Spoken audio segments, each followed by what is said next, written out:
Hello दोस्तों, हम continue कर रहे हैं exercise 6.2 from class 10th and this is chapter number 6। ठीक है, तो एक्सरसाइज से पता चल जाता है चैप्टर 6 कौन सा है। तो लास्ट वीडियोज में हमने क्वेश्चन किए थे 4 क्वेश्चन और थ्योरम्स को भी समझा था। तो थ्योरम के लिए आप हमारे प्रीवियस वीडियो को चेकआउट कर सकते हो, वहाँ से थ्योरम को देख सकते हो कि थ्योरम कैसे प्रूफ हुआ और बीपीटी थ्योरम का ही कैसे यूज़ करके हम आने वाले आगे क्वेश्चन को भी सॉल्व करेंगे। तो यहाँ पे भी हमारे पास कुछ क्वेश्चन है जिसको हम यहाँ बीपीटी के हेल्प से ही सॉल्व करेंगे। लास्ट जो हमने क्वेश्चन नंबर 3 और 4 किया था, ये भी क्या सेम मतलब वैसा उसी से रिलेटेड है, फ्रॉम दिस फ्रॉम डैट, और उसके भी यहाँ पे हमें क्या करना है, इसको सॉल्व करना है। तो चलिए स्टार्ट करते हैं क्वेश्चन नंबर 5 से और देखते हैं किस तरीके से इसको सॉल्व करना है। So question number 5 is what,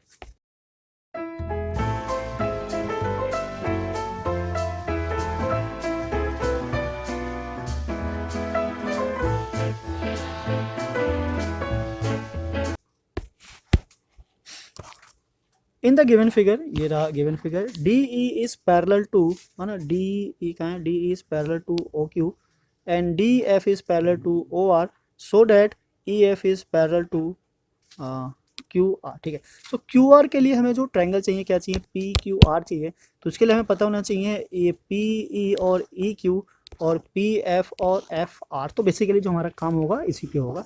तो हम आ जाते हैं इन ट्रायंगल। तो पहले जो हमें पैरेलल दिया हुआ है ऑब्वियसली हम उसी की बात करेंगे, हम उसी ट्रायंगल में आ जाते हैं। तो हम आ जाते हैं इन ट्रायंगल। जो हमारे पास पैरेलल है कौन सा है, आपको देख के लग रहा होगा डी ई पैरेलल है।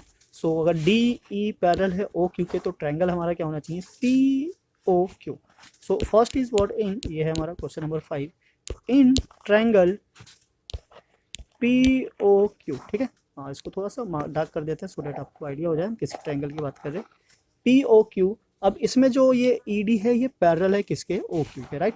Since D E is parallel to O Q, then by BPT theorem A नहीं है, पी है, this is what, P E by E Q which is equals to A D, ये फिर से आएगा यार, P D, this is what, P D by D O. ठीक है, this is by B P T theorem, question number 1। ठीक है, question number 1 देखते हैं। Now in triangle same, in triangle दूसरी साइड से ले लेंगे पी ओ आर। ठीक है, अब हम आ गए पी ओ आर वाले ट्रायंगल में। तो यहाँ पे हमारे पास क्या है, डी एफ पैरेलल है किसके, ओ आर के, है ना। So we can say since D F is parallel to O R, then what, same वही होगा हमारे पास। यहाँ से क्या है, P F by F R, P F by F R which is equals to P D by D O, same by B P T theorem, और this is equation number 2। ठीक है, now from first and second, from first and second, तो question number 3 और 4 की तरह यहाँ तक तो बिल्कुल सेम चलेगा। अगर हम इसको देखें तो P D by D O और P D by D O दोनों सेम है। तो जो लेफ्ट हैंड साइड है हमारे पास P E by E Q which is equals to P F by F R. ठीक है, तो यहाँ तक छोड़ देते हैं, इसको मिल जाए क्वेश्चन नंबर 2। सो अब आ जाते हैं थ्योरम पे फिर से। तो थ्योरम क्या कहना चाह रहा है, हमारे पास जो थ्योरम था, थ्योरम कुछ इस तरीके से था, if this line is parallel to this then the ratio of, यहाँ ले लेते हैं A B C E and F. तो यहाँ से क्या हो जाएगा, A F by F B which is equals to A E by E C, है ना। ये क्या होता है, सेम होता है कब, जब ये पैरेलल होता है। तो इसका कन्वर्स भी तो हो सकता है कि अगर ये रेशो सेम है so this line should be parallel to this, है ना, ऑब्वियसली, क्योंकि अगर पैरेलल लाइन हमें क्या देता है, रेशो सेम देता है, तो जो सेम रेशो होगा वो भी तो लाइन जो होगा वो क्या देगा, पैरेलल ही देगा। तो इसी चीज़ को हम यूज़ करते हुए क्या करेंगे, इस क्वेश्चन को कवर करेंगे, राइट।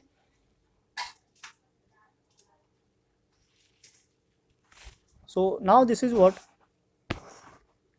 हेयर सिंस, यहाँ से लिख लेते हैं, दिस इज सिंस, अब फिर से स्टार्ट करेंगे इन ट्रायंगल। इन ट्रायंगल आ जाते हैं। पहले तो हमें क्या प्रूफ करना है, इन ट्रायंगल, ये जो बड़ी वाली चीज़ है ना पी क्यू आर, है ना, इसमें ही तो प्रूफ करना है ना, E F is parallel to Q R. तो हम ट्रायंगल ले लेंगे, in triangle P Q R. ठीक है, since P E by E Q is equals to P F, this is what, F by FR, then by converse of BPT theorem, BPT theorem ये क्या था, EF is parallel to QR, ठीक है, hence prove. तो ये हमारा क्या हो गया, प्रूफ हो गया। तो ये बेसिकली क्वेश्चन नंबर 3 और 4 की तरह बस 2 लाइन एक्स्ट्रा आगे चला गया और कुछ नहीं है। So this is the proof of question number 5, ठीक है। तो आप इसको जैसे चाहे कर सकते हो, एक बार फिर से देख के समझ सकते हो, एक बार खुद से ट्राई भी कर सकते हो, चाहो तो स्क्रीनशॉट लेके रख लो। अब तो बेस्ट होगा कि अगर आप खुद से हैंड रिटन से करो तो ज़्यादा ईजी होगा, क्योंकि उससे चीज़ें जो क्या होती है वो समझ में भी आती है। अब ना इसी प्रॉपर्टी को यूज करते हुए हमको सॉल्व करना है क्वेश्चन नंबर 6। तो क्वेश्चन नंबर 6 से कहना चाह रहा है, इन द गिवन फिगर, ये रहा given figure, A, B, C are the points are on O, P, O, Q, O, R respectively, such that AB is parallel to PQ, BC is parallel to QR, and AC is parallel to PR। हमें ये prove करना है, BC is parallel to QR। बाकी चीज़ें हमारे पास क्या है, given है। तो उस गिवन चीज़ को यूज़ करते हुए हमें प्रूव करना है BC। तो BC वाले के लिए हमें ध्यान देना होगा, हमें जो मेनली ट्रायंगल यूज़ करना है ये ट्रायंगल चाहिए होगा, तभी हम ये काम कर सकते हैं। और उसके लिए हमें जो रेशो चाहिए, क्या चाहिए, OB by OQ and OC by OR, तभी हमारा काम होगा। तो बेसिकली हमें पहले ट्रायंगल को आइडेंटिफाई करना है कि किस ट्रायंगल पे हमें वर्क करना है। अगर वो चीज़ आइडेंटिफाई नहीं होगी तो थोड़ी सी प्रॉब्लम हो सकती है। तो अब हमें पता चलेगा कि किस ट्रायंगल पे वर्क करना है, तो उसके अकॉर्डिंग हम ट्रायंगल की बात करेंगे। तो जो हमारे पास गिवन है उसी के अकॉर्डिंग क्या कर देते हैं, चूज कर देते हैं। तो this is what question number 6 in triangle है। अभी कुछ पहले क्या है, AB और PQ की बात कर रहा है, AB एंड PQ। तो हम आ जाएंगे इन ट्रायंगल POQ, है ना, POQ में। अब since AB is parallel to PQ, है ना, ध्यान देना, AB is parallel to PQ, वहाँ थोड़ा सा मार्क कर देते हैं। इन दिस ट्रायंगल, हम इस ट्रायंगल की बात कर रहे हैं, और AB पैरेलल है किसके, PQ के। तो यहाँ से हमारे पास जो कंक्लूजन निकलता है, then OA by AP is equals to OB by BQ, जिससे by BPT theorem. This is question number 1। अब दूसरे ट्रायंगल में आ जाते हैं, इन ट्रायंगल, अब इस साइड से आ जाते हैं ना, इस साइड से हम ट्रायंगल की बात कर लेंगे। तो ये आ जाएगा हमारा POR। तो this is triangle POR। In this triangle since, अब यहाँ से हमारे पास AC is parallel to PR which is already given, then यहाँ से ले लेते हैं हम AOA by AP which is equals to OC by CR, right, same by BPT theorem. And this is equation number 2। और फ्रॉम फर्स्ट एंड सेकंड, तो यहाँ से ले लेते हैं फ्रॉम फर्स्ट एंड सेकंड। तो फर्स्ट और सेकंड से अगर हम ले लेते हैं तो हमारे पास यहाँ पे जो ये वाला पार्ट है ये इक्वल है किसके, इसके, OA by AP, OA by AP। So it means कि right hand side should be same. So this is what OB by BQ which is equals to OC by CR, ठीक है। This is from first and second. इसको question number दे देते हैं हम क्या, 3, right. So now अब हमें जो प्रूफ करना है, क्या प्रूफ करना था, BC is parallel to QR। तो हमने पहले ही कहा था कि हमें उसके लिए जो ट्रायंगल चूज करना होगा, ये वाला ट्रायंगल चूज करना होगा, तभी वो काम कर पाएगा। तो हम इस ट्रायंगल के अंदर आ जाते हैं। नाउ इन ट्रायंगल, तो इन ट्रायंगल QOR, ठीक है, इन ट्रायंगल QOR आ गया। अब ऊपर हमारे पास गिवन है OB by BQ is equals to OC by CR। तो ये चीज़ अगर गिवन है तो हम फिर से सेम मतलब वही स्टेटमेंट लिख सकते हैं तो लास्ट टाइम लिखा था हमने, क्या, then by converse of BPT theorem. तो by the converse of BPT theorem we can say, एक बार स्टेटमेंट से देख लेते हैं ना, BC is parallel to QR, hence prove, ठीक है। So this is what.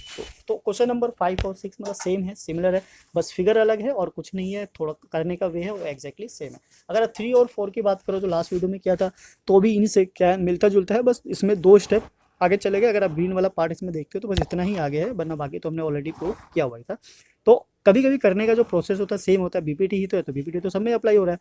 Figure अलग होते हैं, क्वेश्चन अलग होते हैं, हमें क्या करना है, आइडेंटिफाई करना होता है so that we can proceed very properly. तो चीज़ों को सही से प्रोसीड करने के लिए ज़रूरी होता है कि आपको पता होना चाहिए कि कब किस कंडीशन में क्या अप्लाई करना चाहिए और कैसे अप्लाई करना चाहिए, मेन होता है हाउ। ठीक है, अगर ये समझ में आ गया तो आपके सारे चैप्टर आराम से इजीली सॉल्व हो जाएंगे। सो इसी के साथ हम प्रोसीड करते हैं for the question number 7 was using the theorem 6.1 मतलब कि बीपीटी की बात कर रहा है। Prove that a line drawn through the mid point of one side of a triangle parallel to the another side bisect the third side. Recall that you have proved it in class 9। तो class 9 में हम already prove कर चुके हैं कि mid joining line of midpoint of any two side is always parallel to the third side। तो वही चीज़ यहाँ पे प्रूव करनी है, पर यहाँ पे क्या करना है, बीपीटी को यूज़ करना है। ये रिकॉल करने के लिए कर रहा है कि उससे भी हम काम कर सकते हैं। तो अगर हम क्वेश्चन नंबर 7 की बात करें, तो question number 7 is what, this is question number 7। There is a triangle A B C and now this is a point which is D, midpoint of AB, and this is a line which is parallel to this। so now take AE। ठीक है, so according to this statement we can say what D is a midpoint of AB and DE is parallel to BC, then by BPT theorem we can say AD by DB is equals to AE by EC। और as we know since नीचे लिख लेते, ठीक है, और रहने देते हैं, since D is a midpoint of AB then AD is equals to DB। ठीक है, तो इस चीज़ को हम सब्स्टिट्यूट कर देंगे इसके अंदर। तो इसके अंदर सब्स्टिट्यूट करते क्या आ जाएगा हमारे पास, AD divided by AD which is equals to AE by EC, और ये दोनों कट गया, क्या हो गया 1, और this is AE by EC, और क्रॉस मल्टीप्लाई करेंगे तो क्या हो जाएगा AE by EC। It means so E is a midpoint of AC hence proof। तो ये चीज़ हमें क्या करनी है, प्रूव करनी है। तो ये चीज़ पहले से ही प्रूव थी कि अगर एक मिड पॉइंट है और एक पैरेलल जा रहा है तो by the converse of mid point theorem है ना, तो मिड पॉइंट थ्योरम तो 9th में था, bye the converse of mid point theorem ये जो ई होगा वो मिड पॉइंट ही होगा। और यहाँ से हमने बीपीटी थ्योरम का यूज़ करके भी इस चीज़ को प्रूव कर दिया कि उसका क्या होगा, मिड पॉइंट ही होगा। तो इस तरीके से हम क्वेश्चन को आराम से इजीली प्रूव कर सकते हैं। बस आपको सही टाइम पे सही फॉर्मूले की नॉलेज होनी बहुत ज़रूरी है, और कैसे अप्लाई करना है ये भी पता होना बहुत ज़रूरी है। अदरवाइज बीपीटी तो पता ही है, याद ही है, तो उसको सही तरीके से अगर अप्लाई नहीं करोगे तो आप आंसर नहीं ला सकते। ओके, तो इसी के साथ हम यहाँ वीडियो को यहीं एंड करते हैं, बाकी नेक्स्ट क्वेश्चन को कंटिन्यू करेंगे नेक्स्ट वीडियो में। जब तक के लिए जय हिंद, जय भारत, थैंक्स फॉर वॉचिंग।